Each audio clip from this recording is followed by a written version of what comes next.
Magandang araw mga kaibigan. Ako si Tia Ann at welcome sa Dear Jaji, kung saan naririnig natin yung mga liham ng pag-ibig, pagsubok at hindi inaasahang kwentong puso.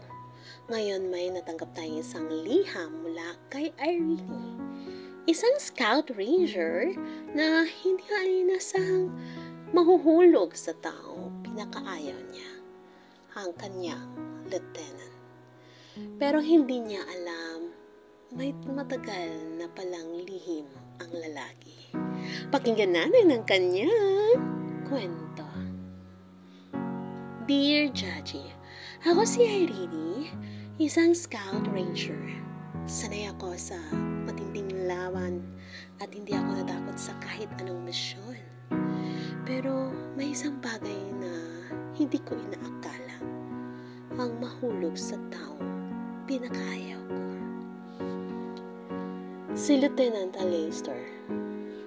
Mula po nung unang araw, hindi kami nagkasundo. Pero siya laging may gustong itama sa akin. Mayabang, masyadong seryoso, at tila hindi marunong ngumiti. Palagi kami nagbabangayan, para kami aso't pusa. Pero sa bawat pagtatalo namin, hindi ko namalayan, unti-unti akong nahuhulog sa kanya. Mula sa paraan ng kanyang pamumuno, sa tahimik niyang pag-aalaga sa kanyang tauhan, hanggang sa mga lihim niya suliyap na hindi ko agad napansin. Hanggang isang gabi, sa gitna ng isang matinding misyon, nasugatan ako. Inakala kong tapos na ang lahat, pero siya ang unang sumalos sa akin. Hindi ko malilimutan ng takot sa kanyang mga mata. Parang hindi siya lieutenant, na matigas at walang pakiramdam. Doon ko naramdaman, mahal ko na siya. Pero Jaji, paano kung hindi niya ako mahalin? Paano kung ako lang ang nakaramdam nito?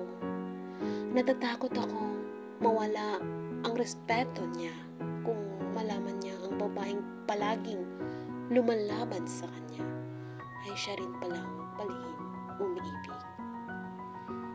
Ang hindi ko alam, may lihim rin pala siyang tinatago.